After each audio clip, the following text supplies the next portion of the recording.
mensaripatikan Al-Quran ke dalam 5 sila yang saat ini kita kenal sebagai Pancasila.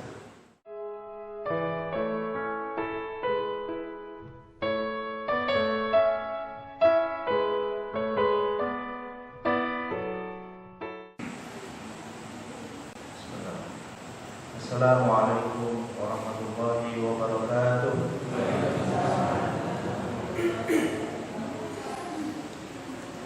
Assalamualaikum warahmatullahi wabarakatuh.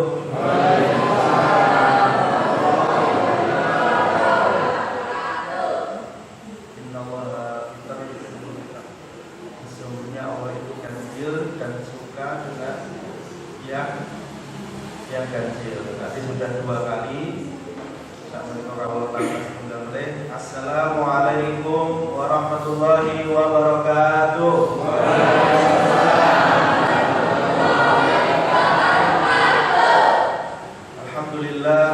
Alhamdulillah nahmaduhu wa nasta'inuhu wa nastaghfiruh wa na'udzu billahi min shururi anfusina wa min sayyiati a'malina may yahdihillahu fala mudilla lahu wa may yudlilhu fala hadiya lahu. Asyhadu an la ilaha illallah wahdahu la syarika lahu wa asyhadu anna Muhammadan 'abduhu wa rasuluh la nabiyya wa la rasula ba'dah. Allahumma shalli wa sallim wa barik ala sayyidina Muhammad wa ala alihi wa ashabihi ajma'in, amma ba'd.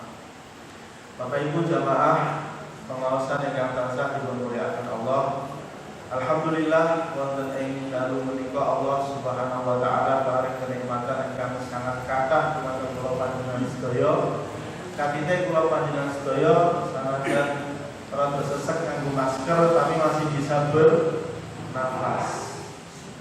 Banyak saudara kita yang kemarin tidak bisa melewati masa-masa kritis, kemudian sekarang sudah tidak alam dengan kita. Tetapi kenikmatan ini kita syukuri dengan lafaz hamdalah bersama.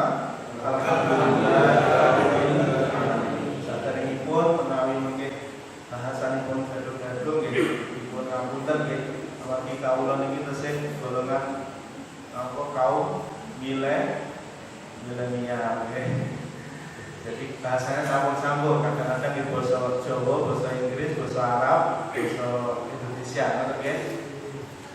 Apik kalih selawat salam monggo tansah kula panjenengan hadiahaken dumateng Rasulullah Muhammad sallallahu alaihi wasallam. Sami-sami niki dalu menika mangke maos selawat bil qulub. Saderengipun pengaosan. Apa monggo mboten? Boten apa sampun? Derek nek kertanya nomor janji apa? Sugeng dalu apa? Apa pun tak iya, sabun makai ya. Allahumma sholli ala sayyidina Muhammadin fil qulubi wa Al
sehat sebagai mawar, amin ya robbal alamin. Allah berikan kekuatan kita bisa melewati pandemi ini sehingga nanti suasana bisa normal seperti sedia kala. Sholatnya bisa maskeran, bisa dijaga jarak, bisa cuci tangan, gitu. Dan kita semuanya salaman biasa, dimintakan ya biasa, gitu. Bisa dosa-dosa, gitu. Amin ya robbal alamin. Bapak Ibu yang saya hormati, lalu menikah kaulo termasuk terkejut, surprise, karena pikiran saya yang hadir itu nanti adik-adik remaja yang mungkin masih sekolah, masih kuliah, gitu. Ternyata yang hadir banyak dan semuanya Bapak Ibu semua. Semoga ikhlas duduk di sini dicatat oleh Allah sebagai amal soleh. Amin ya robbal alamin. Karena kesempatan seperti ini itu langka, Bapak Ibu. Salatiga nggak berani pengajian seperti ini, tidak berani. Makanya saya tuh agak gugup-gugup pripun, karena udah 2 tahun nggak berani, tidak pernah ngomong pengajian seperti ini. Biasanya itu salat tiga kan Selasa Kliwonan, itu deh, sok kadang-kadang pulau. Tapi ini pun 2 tahun ini pray, ya. Jadi ngomong di depan umum atau belum biasa, gugup. Benten dengan ketika kita khotbah, Bapak Ibu. Ya. Khotbah itu kan paling saya itu termasuk kalau khotbah paling pendek. Ya. Ini kalau dengan nyata khotbah itu pendek. Biasanya yang agak panjang, apa nih? Salate. Sampai begini sok derem-derem. Maksudnya kedengaran. Nah kalau khotbah kan satu arah, saya nggak mungkin nanya, nggak mungkin sholawatan. Gue sholawatan, itu kan nggak mungkin. Ya, khotbah kita paling sebentar dan inti-intinya saja. Kalau kajian ya ini butuh improvisasi. Nah malam hari ini selain saya surprise karena yang hadir banyak, saya juga diberi amanah oleh mas-mas remaja, ya. Karena nanti kedepannya insya Allah kajiannya akan selalu bertema. Jadi nanti ustadznya itu disuruh sama panitia, Pak. Boleh menentukan tema karena berkaitan dengan ini. Sebenarnya kalau kita mau tabrak-tabrakan dengan tanggal yang kita sedang menghadapi, ini sebenarnya bisa temanya bisa hari Asyura atau Muharram atau Hijrah, bisa juga dengan tema tentang kemerdekaan. Kemarin kita sudah merayakan Bapak Ibu hari 17 Agustus. Semuanya tidak upacara, Bapak Ibu. Jadi SK dari wali kota maupun bupati itu upacaranya di depan TV.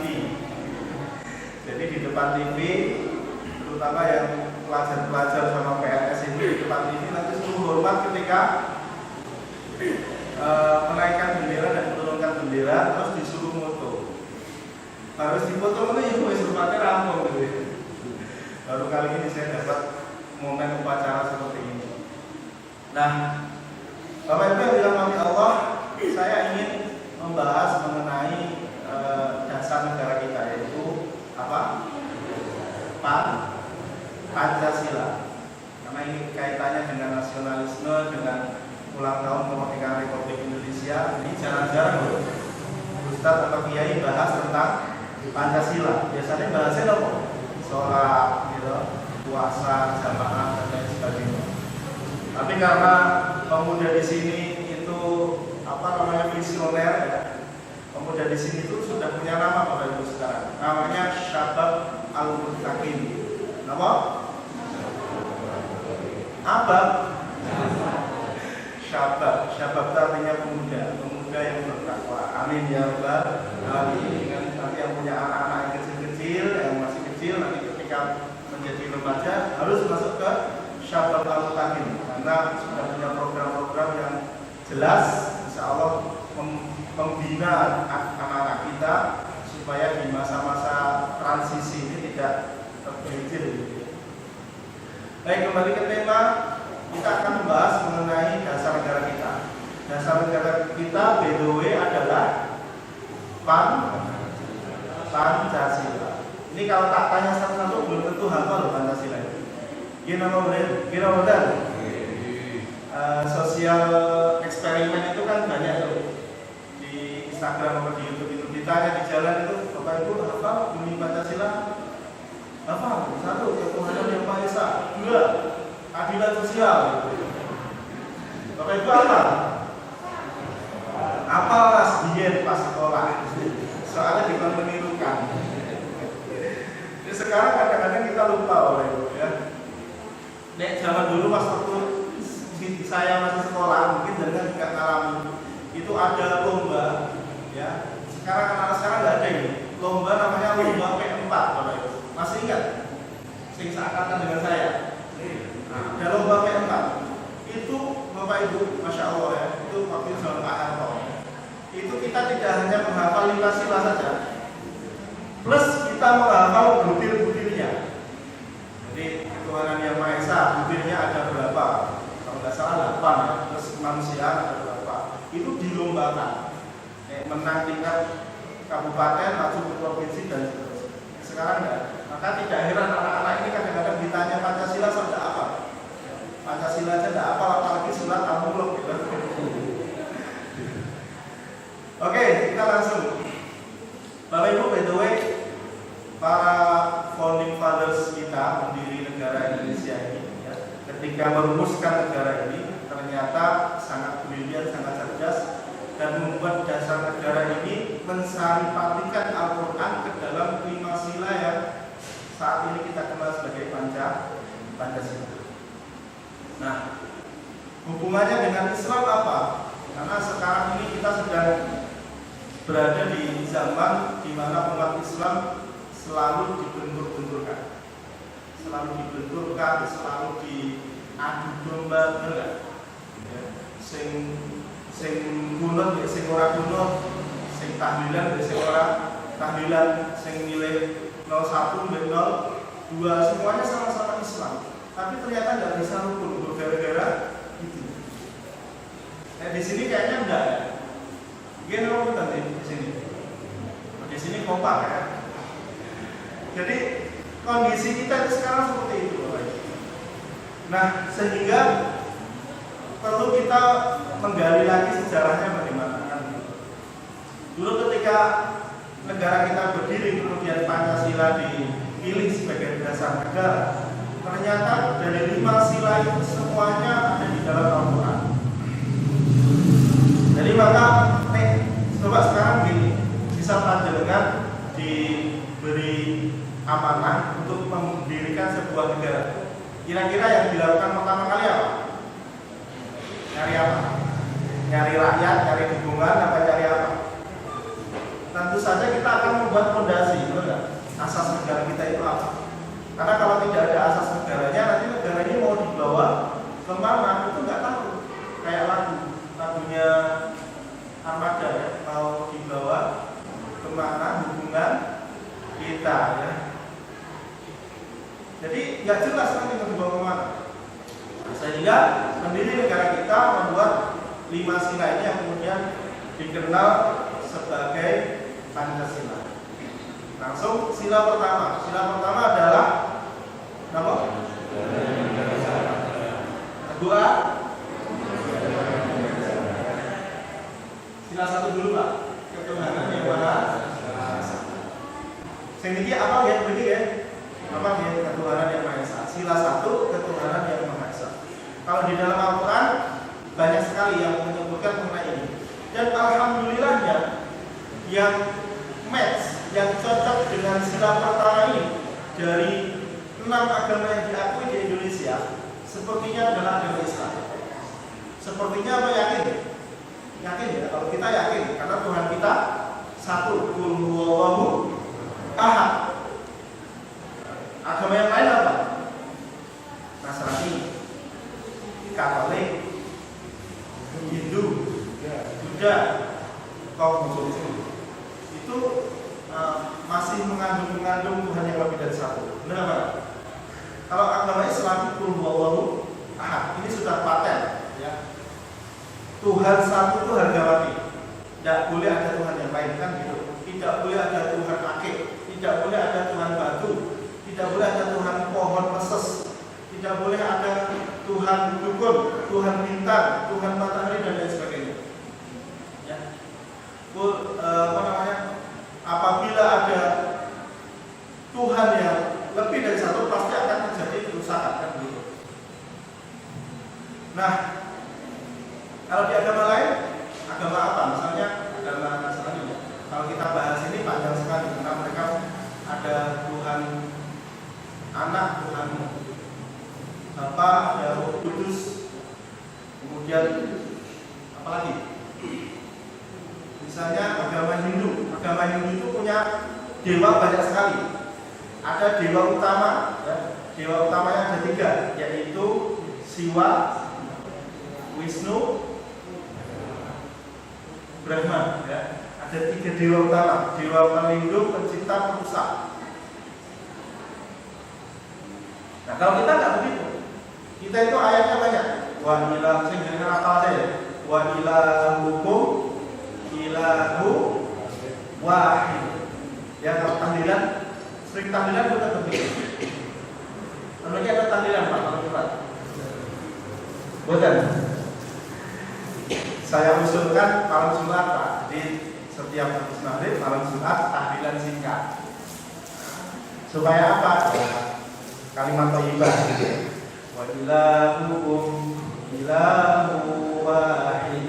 La ilaha illa huwar rahmanur rahim. Wa ilahukum, dan adapun Tuhanmu, ilahun, yaitu Tuhan, wahidun, yang satu. La ilaha, tidak ada Tuhan. La ilaha illa huwar rahmanur rahim, yaitu Tuhan yang Maha Pengasih dan Penyayang. Clear. Jadi ketuhanan yang Maha Esa terinspirasi oleh ayat Al-Quran. Kemudian ada satu ayat lagi yang ini sudah banyak mengislamkan orang, yaitu Qul huwallahu ahad. Katakanlah bahwa Tuhan itu satu. Dan ini juga menginspirasi Bang Haji Roma Irama. Katakan reoret Tuhan itu satu. Itu inspirasinya adalah dari surat Al-Ikhlas. Qul huwallahu ahad. Jadi sila pertama sumbernya adalah match dengan Al-Quran. Maka kita beruntung berada di negara kita ini, negara Indonesia. Pahlawan kita itu hampir 80% adalah orang Muslim, dan Muslimnya enggak Muslim yang ecek-ecek. Kalau dengan baca bukunya Ustadz Salim Abdillah dari Jogja itu, ini bukunya itu seperti fiksi, ya. Jadi seperti novel, tapi tentang kisah Pangeran Diponegoro, jadi seri terakhir. Wah, itu menceritakan bahwa ternyata Pangeran Diponegoro dan semua pasukannya itu semuanya dikumpulkan bukan orang sembarangan. Semuanya itu santri, kiai, dan luar biasa. Bukan orang sembarangan. Ada Kiai Mojo, ada Setep Prawiro Dirjo. Yang tinggal di Salatiga itu ada Mbak Kiai Romo Sutriko dan Mbak Kiai Damar Jati. Boyolali ada siapa? Laskar Diponegoro itu biasanya setiap kota ada. Ciri-cirinya adalah rumahnya itu di depannya ada pohon asem besar.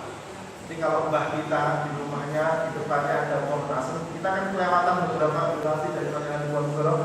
Kalau mbah kita itu punya pohon asem besar-besar itu ya, maka itu biasanya mereka adalah Laskar Diponegoro. Setelah Pangeran Diponegoro ditangkap di Magelang, ya, kemudian semuanya disuruh berbencar dan berdakwah di tempatnya masing-masing, sehingga ciri-cirinya adalah nanti suatu ketika Pangeran Diponegoro pulang, maka Pangeran Diponegoro akan mengumpulkan orang-orang yang punya pohon asem di depannya.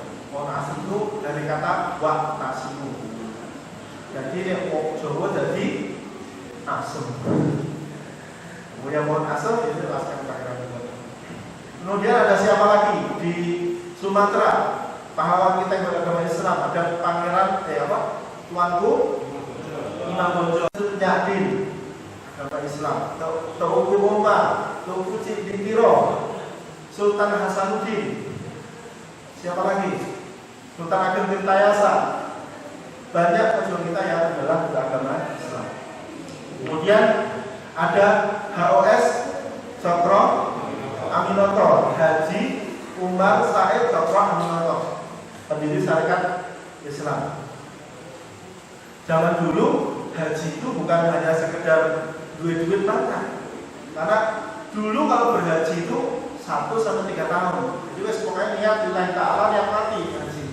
Ya sekarang kan haji naik pesawat 9 jam, di sana kalau yang haji plus cuma seminggu cukup, ya setelah itu selesai tawaf wada pulang. Nah kalau dulu kan nggak begitu, berangkat kemudian belajar di sana pulang, sehingga oleh karena itu oleh orang Belanda orang yang pulang haji diberi gelar haji. Untuk apa?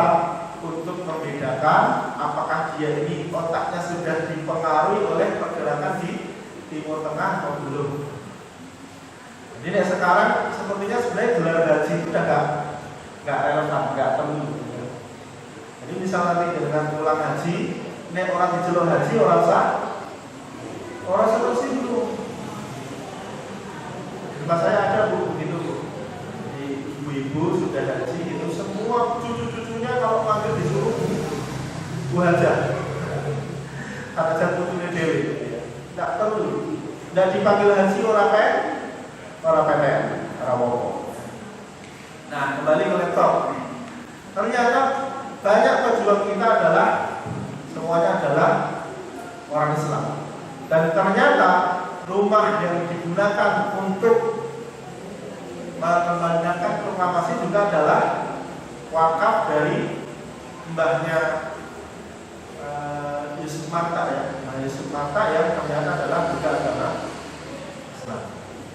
Jadi maka kalau kita dibentur-benturkan dengan nasionalisme ini kayaknya ada sesuatu yang salah. Oke, sekarang lanjut ke sila yang kedua. Sila yang kedua apa? Kemanusiaan yang adil dan beradab. Oke, sekarang kita ambil kata-kata inti. Yang pertama kemanusiaan, yang kedua adil, yang ketiga beradab. Ada 3 kata inti. Sekarang kemanusiaan dan beradab itu sangat berhubungan. Karena orang yang memanusiakan manusia pasti dia juga akan beradab atau punya akhlak seperti yang baik. Di dalam Islam tidak bisa dihitung ayat mengenai akhlak, ayat mengenai adab. Sehingga Bapak Ibu yang dirahmati Allah, orang kalau sholat jungkir balik sampai batu irang ya, dengkulnya gosong gitu ya, tapi sama tetangga gak baik, sama saudara gak baik, sama rekanan gak baik, gojolan ngapusi, itu tidak mencerminkan orang yang beragama Islam. Bahkan kalau kita punya tetangga gitu ya, tetangga kita itu ya berarti kita hidup saja. Barang siapa yang tetangganya tidak nyaman akan hadirnya dirinya, maka keislamannya nggak sempurna. Kan ada di hadis Abu Nawawi ya, man kana yu'minu billahi wal yawmil akhir falyaqul khairan aw liyasmut. Barang siapa yang beriman kepada Allah dan hari akhir, maka berkatalah yang baik atau yasmut, diam. Nek gak bisa ngomong sing apik, mending kowe meneng. Nah, ini dari satu hadis ini, potongan hadis loh ya, belum sempurna nih hadisnya.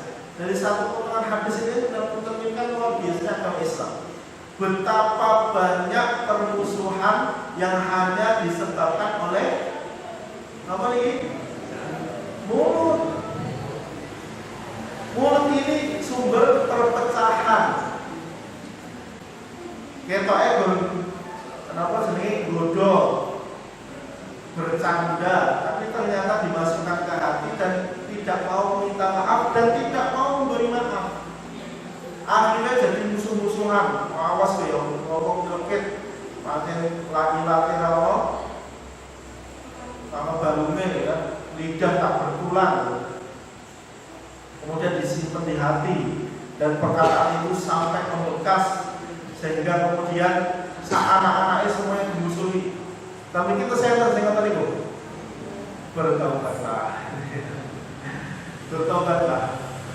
Kalau yang dirahmati Allah, ternyata untuk memaafkan orang lain itu lebih sulit. Mengosongkan gelas bahwa kita sendiri itu banyak salah itu lebih sulit daripada kita mau meminta maaf. Bener kan? Ngapura gampang, tapi ngapura itu bener gampang. Karena ada bibit kesombongan yang mungkin aku mau ngapura kowe lah adikku loh, misalnya kowe iki luwih enom saka aku, misalnya kowe iki luwih melarat saka aku, kok aku mau ngapura kowe. Ternyata kesombongan inilah yang membuat kita jadi orang yang tidak nyaman untuk orang lain. Jadi oleh karena itu bahkan di surah Nur Allah memuji Rasulullah dengan pujian yang tidak pernah diberikan kepada Nabi yang lain.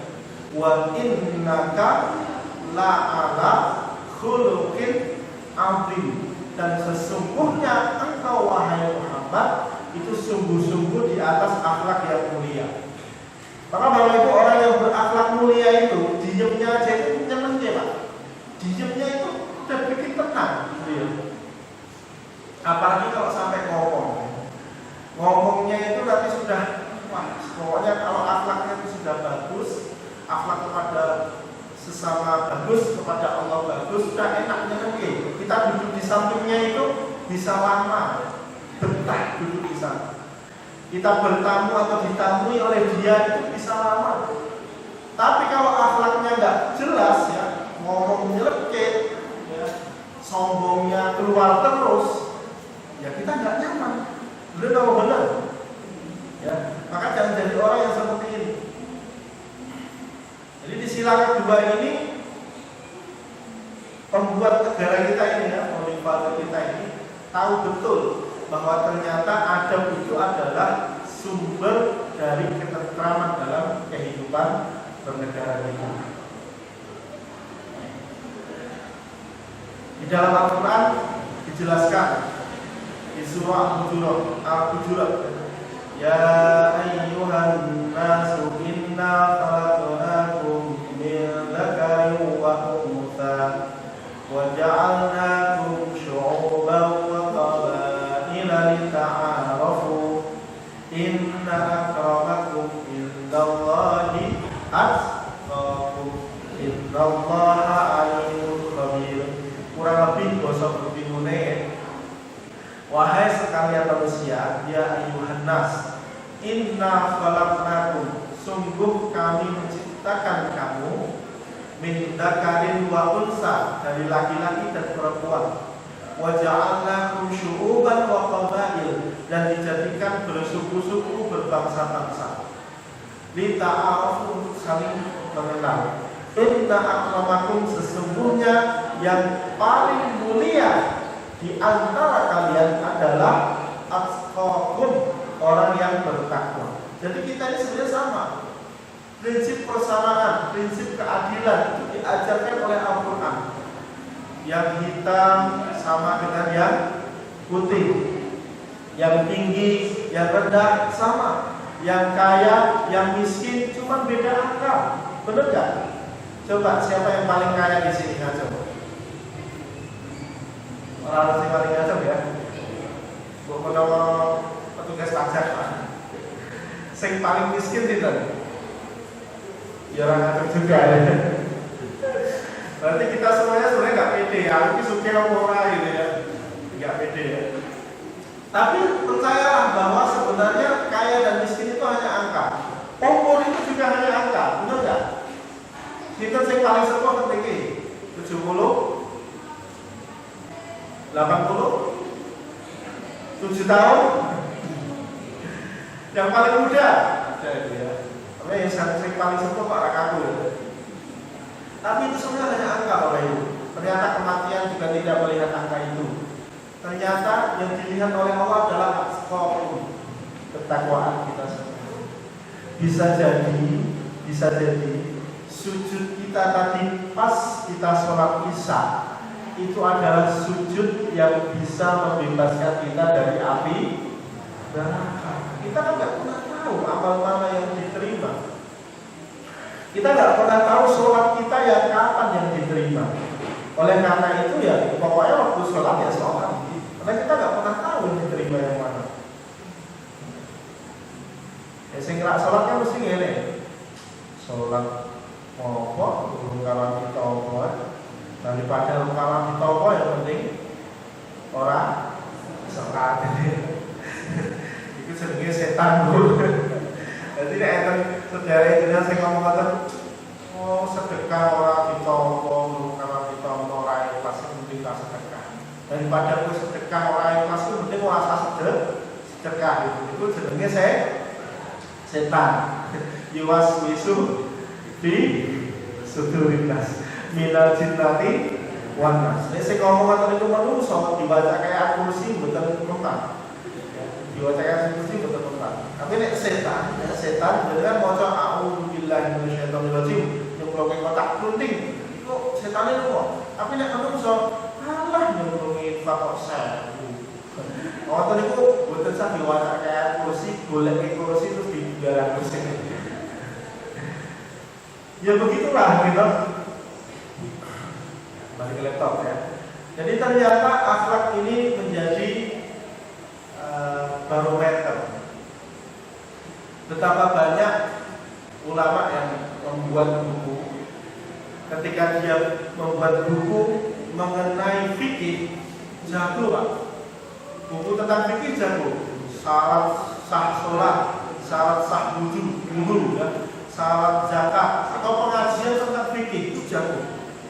Wah, kita ini nggak sah ini korban begini ini nggak sah. Sholat begini nggak sah, batal dan lain sebagainya. Tapi begitu disuruh menulis mengenai akhlak, disuruh mengisi pengajian mengenai akhlak, biasanya dia akan melihat kepada dirinya sendiri.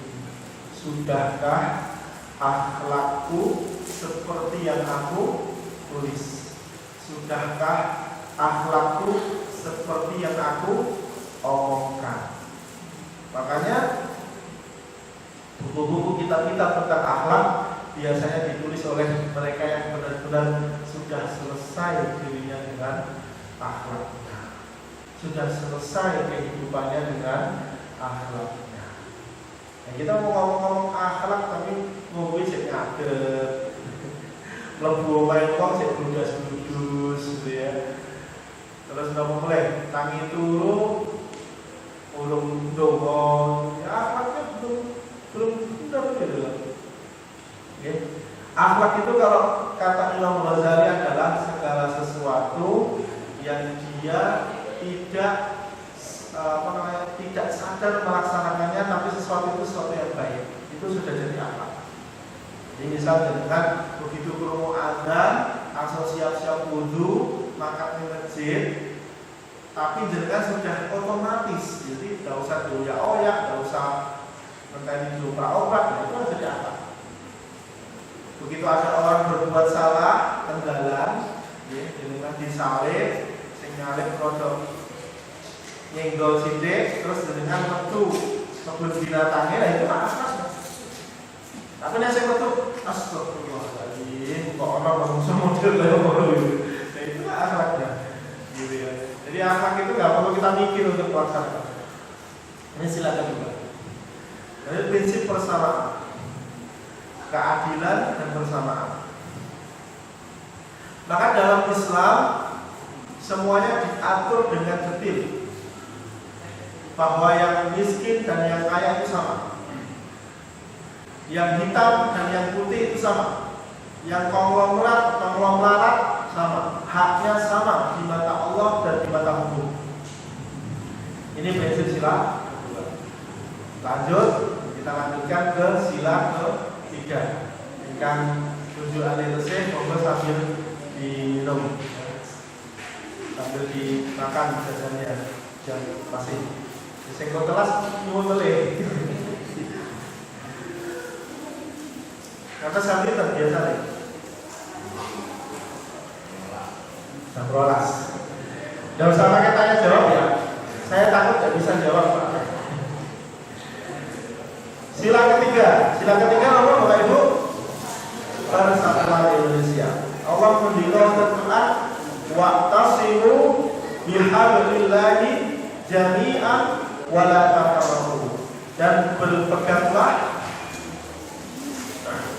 dengan tali Allah jami'an secara berjamaah, wala tafarraqu, dan jangan berpecah belah. Oleh karena itu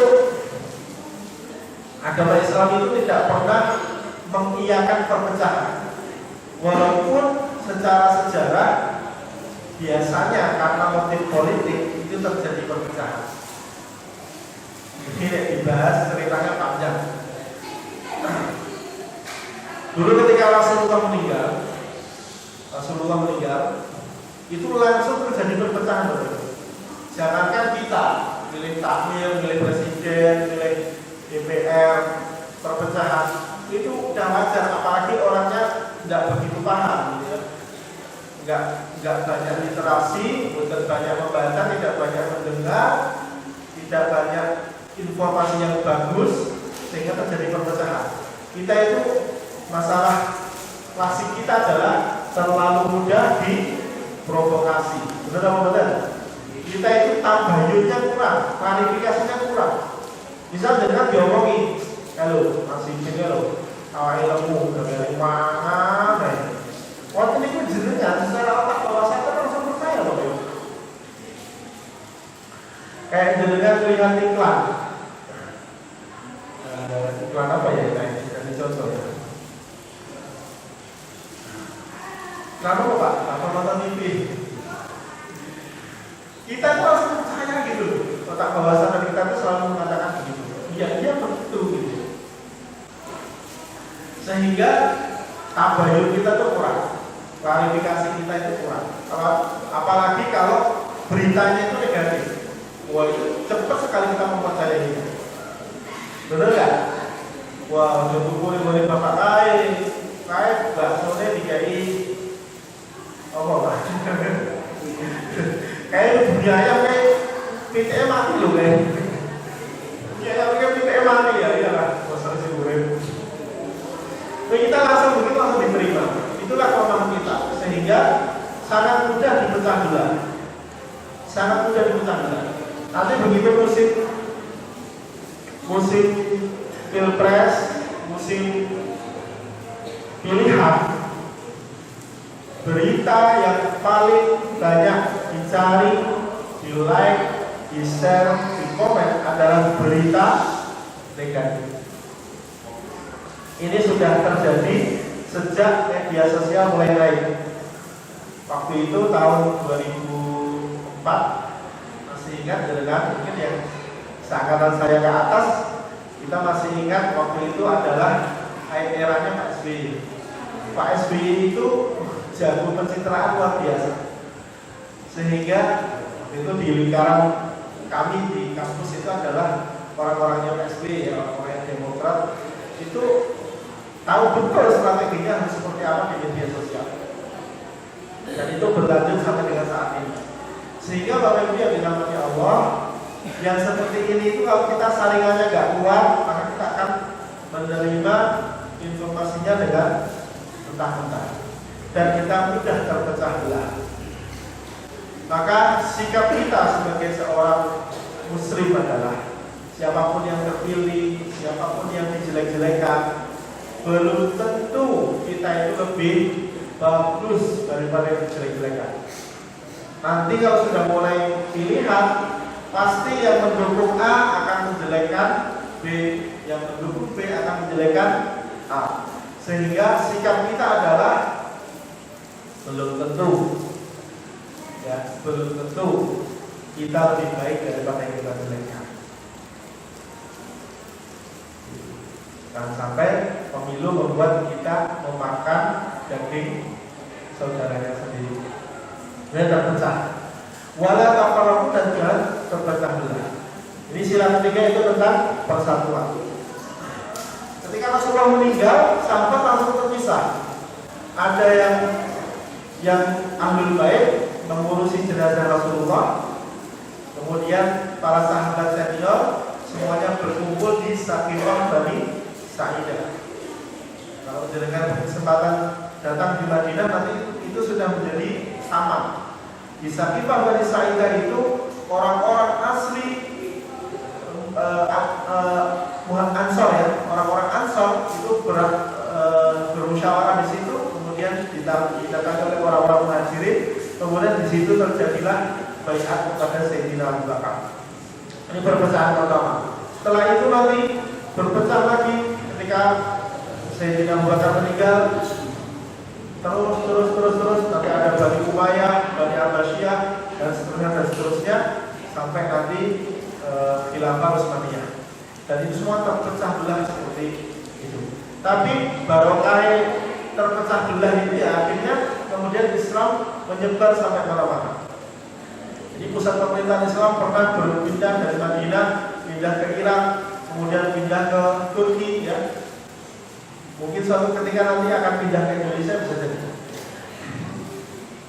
Tapi intinya adalah ketika merumuskan sila ketiga, para pendiri negara kita tahu betul bahwa agama Islam mengajarkan ayat mengenai persatuan. Sudah ada ayat persatuan saja, itu kita masih terpecah belah. Apalagi tidak ada ayat tentang persatuan. Nah, lanjut mengenai sila keempat. Sila keempat adalah kerakyatan yang dipimpin oleh hikmat, kebijaksanaan, dan kemusyawaratan perwakilan. Intinya adalah di kata musyawarah atau permusyawaratan. Kalau di Indonesia pakai perwakilan, karena kita ada perwakilannya yang di sana. Makanya sekarang kan diwakili ya. Rakyatnya pengen punya mobil, sudah diwakili oleh wakil rakyatnya. Rakyatnya pengen punya rumah mewah, sudah diwakili oleh wakil rakyatnya. Yang ini nanti dipotong ya mas. Itu kan slangnya orang Indonesia. Tapi intinya adalah di musyawarah. Ketika kita menyimpulkan segala sesuatu, maka perintah agama Islam adalah Fabima rahmatin minallahi lintalahum walau kunta faddan ghalidhal qalbi lam faddu min hawlik fa'fu anhum wastaghfir lahum wasyawirhum fil amr. Dan bermusyawarahlah dalam segala macam permasalahan. Ada juga di surat Asy-Syura, ada surat khusus namanya musyawarah. Surat Asy-Syura juz 25. Wa amruhum syura bainahum, dan perintahkanlah mereka untuk bermusyawarah di antara mereka. Jadi ada syariat musyawarah di dalam agama Islam. Kalau musyawarah ini kemudian berubah di dalam bahasa kita, bahasanya ada konsolidasi, ada rapat, ada pertemuan RT, ada pertemuan RW. Ini semua diinisiasi oleh satu ide, yaitu wasyawirhum bil amr. Wong Jawa aja gini dirembuk dhisik gitu ya. Nek wong cah-cah sakniki Bu, gini mau dhisik gitu ya. Maka merumuskan apa-apa itu tergantung kopinya. Kalau kopinya kurang kental, kurang pahit, biasanya sok otaknya orang. Soalnya kopiku kurang pahit gitu ya. Mikirnya kan cemerlang gitu ya, kopinya kurang pahit gitu ya. Maka apa-apa itu musyawarah. Dan ini semuanya terjadi mengalir begitu saja menjadi kebiasaan di dalam agama Islam, di dalam kehidupan bernegara kita. Maka Bapak Ibu yang dirahmati Allah, ketika ada sebuah permasalahan, yang pertama kali harus kita kumpulkan adalah orang-orang yang terlibat permasalahan ini. Maka ada syariat hakim ya, hakim. Ada hakim, ada qadhi ya, yang kemudian memutuskan mengenai permasalahan-permasalahan yang ada. Dan di negara kita ini, negara Indonesia, walaupun negara kita itu bukan negara Islam, bukan negara Islam ya, kita itu negaranya bukan negara Islam, negara Pancasila ini, negara Indonesia, negara Kesatuan Republik Indonesia, tidak ada kata-kata Islam di dalamnya. Tapi semua hukum agama Islam, hampir ya, belum semua, hampir semua hukum di dalam agama Islam sudah diserap ke dalam undang-undang negara Republik Indonesia. Ngomong Pak Betul ya, karena memang itu keseharian ada di sekeliling kita, Bapak Ibu. Coba sekarang gini, kita ngomong enak aja, kita mau nikah. Nikah itu hukum negara apa hukum agama? Jawab. Hah? Negara apa agama Pak? Agama apa negara? Nikah itu hukum agama, betul nggak? Tapi sudah ada undang-undangnya, Undang-Undang Nomor 1 Tahun 74 tentang pernikahan, sehingga kita bisa saling melindungi hak antara suami dengan istri. Maka kalau ada yang nikah sendiri tidak didaftarkan ke negara, nanti yang rugi adalah yang perempuan biasanya. Anda tidak bisa menuntut secara negara, tidak mendapatkan hak warisan secara negara. Kalau secara agama mungkin ada mawaris, tapi apakah kekuatan mawaris ini bisa kuat sepertinya kekuatan hukum negara? Kan tidak. Gitu ya. Ngomongnya kok dhuwur betul ya.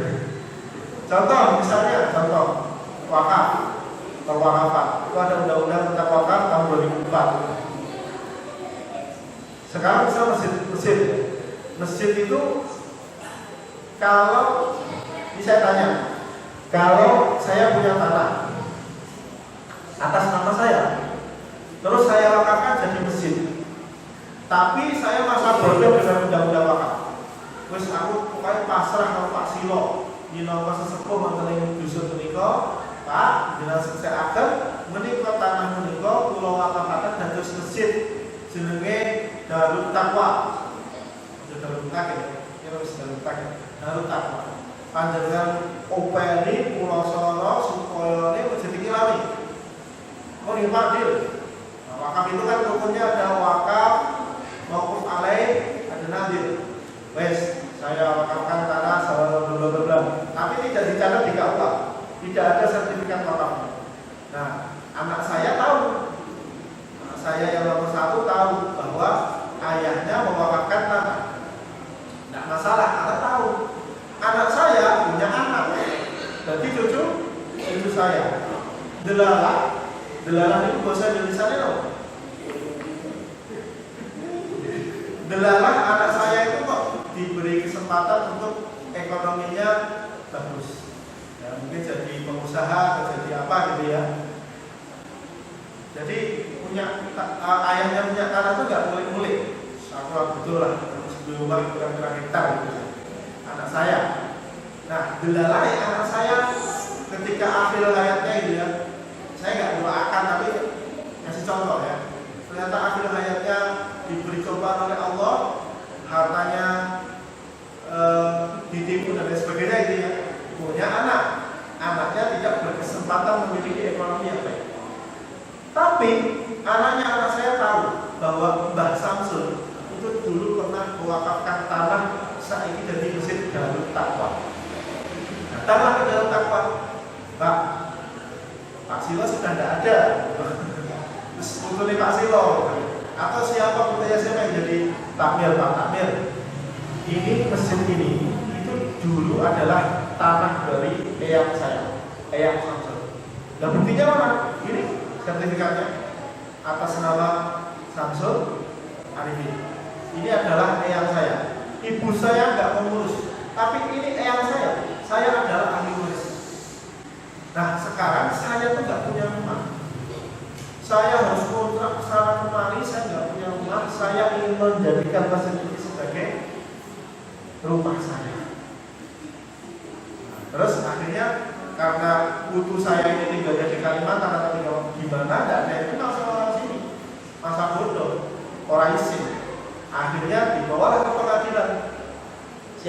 kira-kira? Ahli waris putus saya. Karena apa? Karena kita tidak mengerjakan undang-undang wakaf. Nah, maka ini mungkin sekarang 1-2 tahun, 10 tahun, 20 tahun tidak terjadi, tapi bisa terjadi dan itu banyak sekali. Tapi beda kasus misalnya saya punya, ini ngobrolnya jauh ya. Misal saya punya hak paten. Misal apa ya? Bikin kipas angin.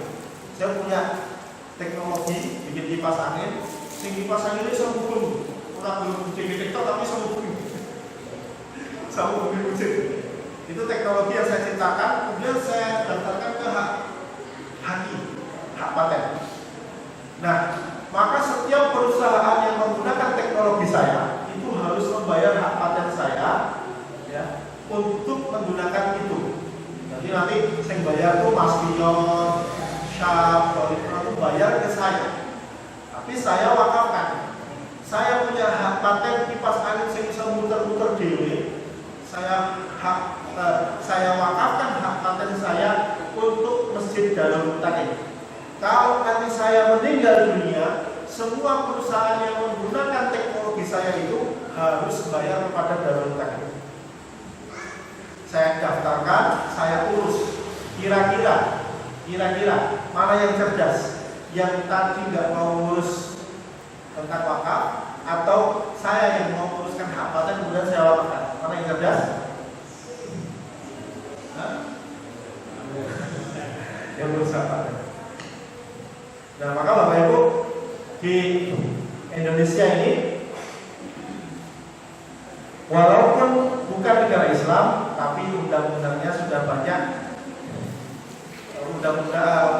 Hukum agama Islam diubah menjadi hukum positif di Indonesia. Contohnya lagi apa ya? Pernikahan juga, zakat misalnya. Undang-undang tentang zakat itu juga ada. Jadi sekarang kalau saya jadi pejabat misalnya, atau jenengan punya anak jadi pejabat, maka pejabat anaknya jenengan tadi kita harus kasih tahu. Hukum gue dari pejabat saya ini gawe aturan semua PNS zakatnya harus disetorkan ke Basnas Boyolali, dan bikin regulasi undang-undang supaya Basnas Boyolali benar-benar mensejahterakan rakyat Boyolali, sehingga nanti jabatannya benar-benar bermanfaat. Nah, dari budaya musyawarah ini, jadi musyawarah itu tergantung otaknya orang-orang yang bermusyawarah. Diputuskan itu tergantung bagaimana pemahaman orang-orang yang bermusyawarah. Contoh misalnya begini, di Indonesia ini kalau jangan mau bermusyawarah, maka pilihlah, kan kita pakai perwakilan. Jadi ini kita ngomong politik sedikit tapi secara substantif. Kan kita permusyawaratan perwakilan. Nanti kita wakilkan suara kita kepada wakil kita. Benar nggak? Maka pilihlah wakil yang benar-benar mewakili kemaslahatan. Pilihlah wakil yang benar-benar tahu mana yang hak, mana yang batil. Pilihlah wakil yang benar-benar tahu mana yang memperjuangkan agama Allah, mana yang tidak. Mana yang memperjuangkan keimanan keislaman, mana yang tidak. Jadi jangan asal yang penting bolu dewe, tapi kalau dia baik tak apa. Tapi kalau dia nggak mau memperjuangkan, jadi kalau di dalam kehidupan kita ini di Indonesia, kita memilih bukan yang terbaik, karena yang terbaik pasti nggak ada. Memilih yang mandorotnya paling kecil, benar nggak? Benar, mandorotnya paling kecil. Nah, ini wasyawirhum fil amr, tentang permusyawaratan perwakilan. Jadi sila keempat clear ya, sumbernya adalah Al-Quran. Mengenai segala sesuatu harus kita musyawarahkan terlebih dahulu. Nah, sekarang tinggal satu sila nomor 5. Sila nomor 5 itu apa? keadilan sosial bagi seluruh rakyat Indonesia. Sebelum kita sila kelima, salawatan dulu. Allahumma sholli ala sayyidina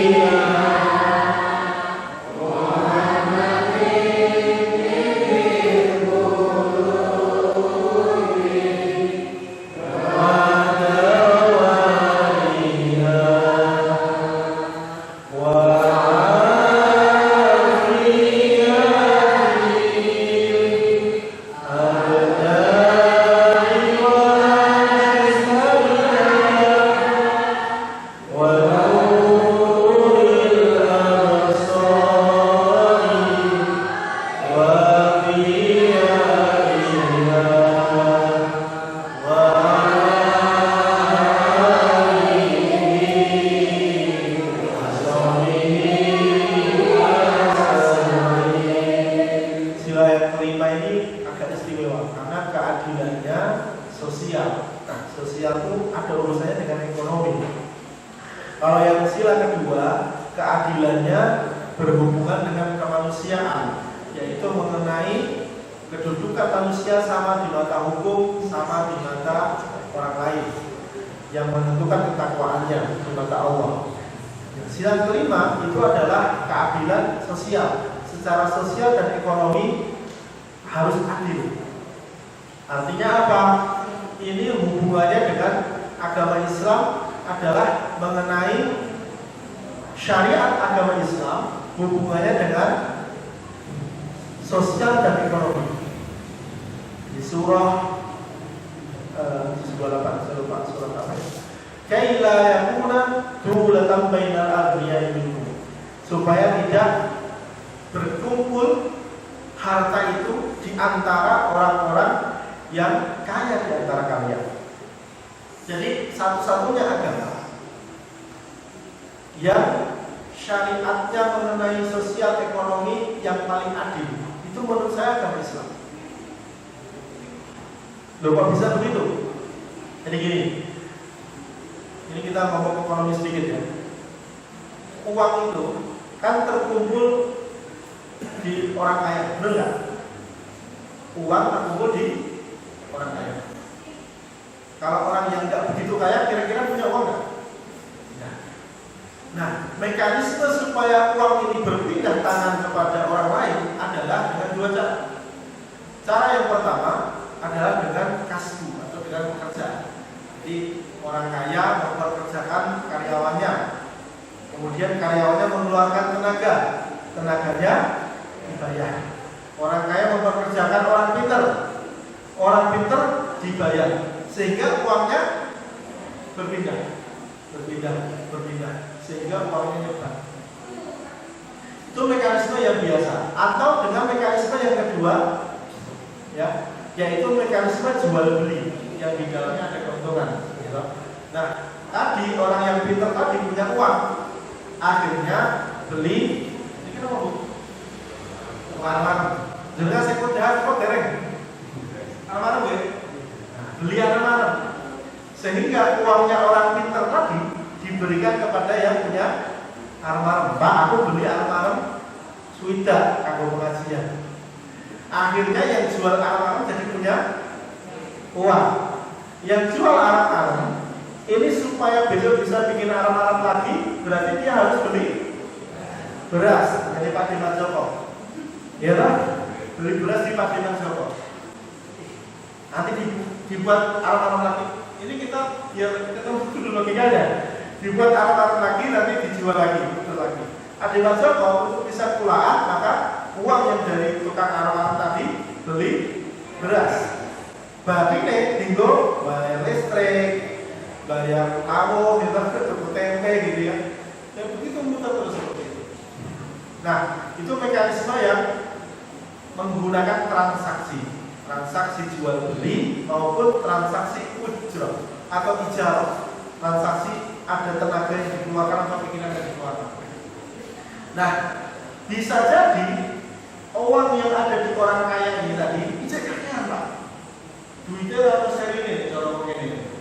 Duitnya kakean, masih banyak. Maka di dalam agama Islam ada syariat yang banyak sekali yang mengatur kaila yakuna tulatam bainal aghniyaikum, supaya uang ini tidak hanya terkumpul di antara orang-orang yang kaya di antara kamu. Artinya begini. Maka ada syariat namanya wakaf. Wakaf uang, wakaf sawah, wakaf toko. Ada syariat namanya zakat. Bahkan zakat ini hukumnya wajib. Jadi jenengan yang sudah masuk satu nisab, satu haul, tapi tidak dikeluarkan zakatnya, maka berdosa. Dan hartanya nanti akan dililitkan menjadi rantai api di hari kiamat. Jadi menghitung aku wis sak nisab apa belum. Nah, ini nanti urusannya beda. Agak panjang gitu ya. Karena ada syaratnya, ada ilmu yang harus dipelajari kan gitu. Tapi intinya keadilan sosial ini akan bisa terwujud kalau kita menerapkan syariat Islam, percaya kepada orang. Karena di dalam syariat Islam ada syariat namanya zakat. Orang yang sudah tembus satu nisab, satu haul, dia wajib mengeluarkan, dan dikeluarkannya itu orangnya tertentu, hanya ada 8 golongan. Enggak bisa sekedar pokoknya ini tonggoku, koncoku sekolah, enggak bisa gitu. Jadi aku kenal banget, ini aku satu pulsa, ini aku satu sambulika, enggak bisa begitu. Ya, 8 asnaf ini tidak boleh diolah-olah, dan ini sudah paten nanti sampai hari kiamat seperti itu. Makanya selalu kan kita kalau mendengar kajian mengenai zakat, potensi zakat kita itu sekian triliun, tapi yang baru direalisasikan hanya sekitar 7%. Kalau syariat zakat ini sudah dilaksanakan, ya insya Allah nggak ada orang miskin, Pak. Nggak ada orang miskin. Zakat ada, wakaf ada, infak sedekah, nggak ada orang miskin. Maka sikap kita adalah kalau nanti ada lembaga wakaf, lembaga zakat, kemudian memberikan data pada kita, mempresentasikan dan lain sebagainya. Kalau kita memang bagian dari orang yang wajib zakat, maka segera kita minta tolong, Mas, tolong itu kan bondo, gitu ya. Mas, aku beli bondo, saat ini, Mas hitung, terus belum zakat apa belum? Kalau sudah masuk, aku harus bayar berapa? Ini angkanya nggak bisa dikarang, Bapak Ibu. Angkanya nggak bisa, wah, karena ini negara Indonesia umurnya 76 tahun, maka tak kasih 7,6%, ya bisa begitu. Angkanya beda-beda, ada yang 10%, ada yang 2,5%, tergantung jenis zakatnya. Jadi syariat ini hukumnya wajib, sehingga keadilan sosial akan benar-benar terwujud ketika syariat zakat ini benar-benar kita kerjakan. Jadi nanti ketika panjenengan paling enak itu sebenarnya sikap kita nih, paling enak dibagi kalian zakat fitrah. Zakat fitrah, kemudian nanti kita minta tolong pada orang yang paham, Mas, aku duwe harta sak ini selama setahun. Kira-kira aku wajib zakat apa dulu? Yang pedagang, yang pegawai, yang petani, yang beternak, kira-kira wajib apa dulu? Nek wis aku kudu bayar piro. Nah, ini sayangnya sosialisasinya memang belum bagus, belum masif. Apalagi dulu, bahkan ketika zaman para sahabat, ketika zaman Rasulullah, nggak ada orang yang berani untuk tidak membayar zakat. Tapi ketika zaman sahabat, zaman Abu Bakar, sudah ada orang yang mulai menolak untuk membayar zakat. Coba bayangin, syariat Islam itu gini ya. Tujuannya adalah supaya uang ini berputar di antara orang-orang yang lain. Jadi ekonomi kan jadi muter kalau zakatnya dibayarkan. Benar nggak? Tidak perlu BLT, PPKM apa? Itu yang kemarin dapat 300 dan sebagainya itu. Kalau zakat sudah jalan, ini nggak perlu. Kenapa? Karena sudah jelas. Kayak Qurabai dulatan bailah al-dunia ini sudah jelas. Syariatnya sudah jelas. Tapi karena memang tidak berjalan syariat ini, keadilan sosial ini tidak berjalan, maka ya sudah tetap saja masih ada kemiskinan. sila kelima yaitu keadilan sosial bagi seluruh rakyat Indonesia. Kalau kalian pernah mendengar mungkin di masa Khalifah Umar bin Abdul Aziz ya, kalau nggak salah, nanti saya buka lagi datanya, menemukan orang miskin di negaranya itu sampai nggak bisa. Gara-gara apa? Gara-gara zakatnya beres. Jadi golek orang miskin itu susah mas. Mencari orang yang menerima zakat itu nggak bisa. Zaman Sayyidina Umar bin Abdul Aziz. Ya, sekarang kira-kira se-RT berapa orang Pak? Ya bisa ya, kalau sekarang masih bisa. Jadi makanya kita berdoa semoga negara kita ini benar-benar menjadi baldatun thayyibatun wa rabbun ghafur.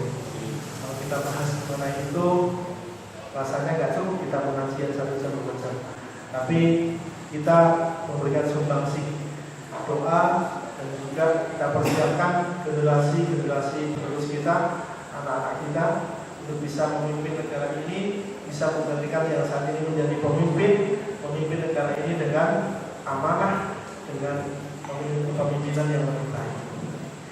Mengatakan saking Allah sudah 1 jam lebih, suara saya juga sudah habis.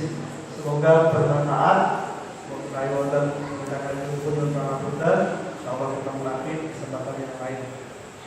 Dan ngaturi pengumuman setiap Ahad pagi.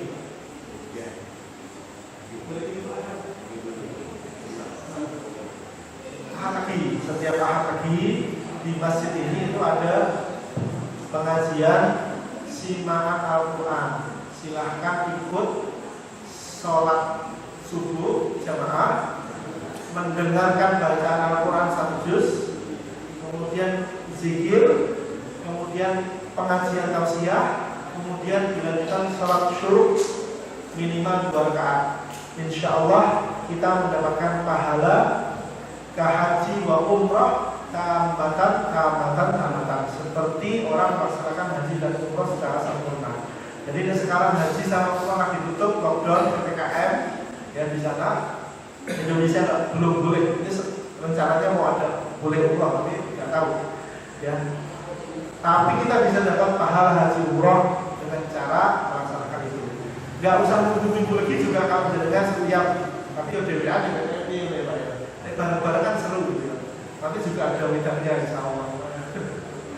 Kata dia, insya Allah ketemu lagi di kesempatan yang lebih baik. Semoga panjang umur, semoga diberikan ketaatan, diberikan kesehatan. Amin ya rabbal alamin. Billahi taufiq wal hidayah. Wassalamualaikum warahmatullahi wabarakatuh.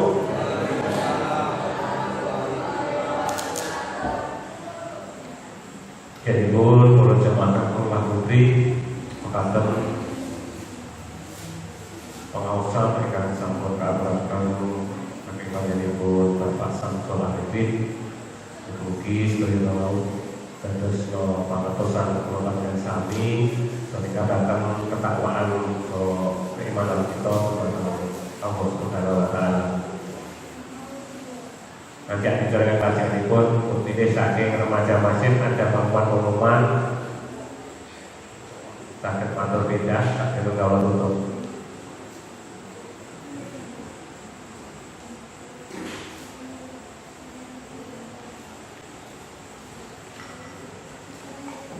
Assalamualaikum warahmatullahi wabarakatuh. Mungkin sedikit pengumuman terkait dengan agenda yang direncanakan oleh teman-teman remaja Masjid Syahbab Mutakin dengan takmir Masjid Darul Mutakin. Yang pertama, insya Allah kegiatan seperti ini akan diadakan setiap Selasa malam atau malam Rabu minggu pertama dan malam minggu ketiga, insya Allah seperti itu. Dan kemudian kegiatan atau program yang lain adalah mengenai tabungan kurban yang insya Allah dimulai bulan besok. Monggo yang ingin sekiranya besok berkurban, tahun depan berkurban, biar tidak terlalu berat dan bisa kita rencanakan bersama-sama bisa menghubungi teman-teman dari remaja masjid. Insya Allah nanti bisa untuk direalisasikan. Nah, untuk nanti terkait lebih jelasnya bisa ditanyakan ke teman-teman atau ke takmir masjid. Mungkin demikian saya kembalikan lagi. Wassalamualaikum warahmatullahi wabarakatuh. Matur nuwun sedikit ingkang muga-muga ya masalah tabungan korban. Dan monggo kula suwun dumateng sedaya warga ingkang badhe nderek korban, nderek nabung mangke sabetan saking kalian Mas Sigit sak rencang-rencang menawi aturanipun pripun. Mangke saged dipun jelasaken kalian Mas Sigit sak rencang-rencangipun. Nyuwun para jamaah kakung putri pekaten enggak adicara Pak Kepala ning dalem menika sampun paripurna. Monggo-monggo Pak Kepala dalem menika kita tutup sareng-sareng kanthi wawasan alhamdulillah panjenengan semoga nuwun.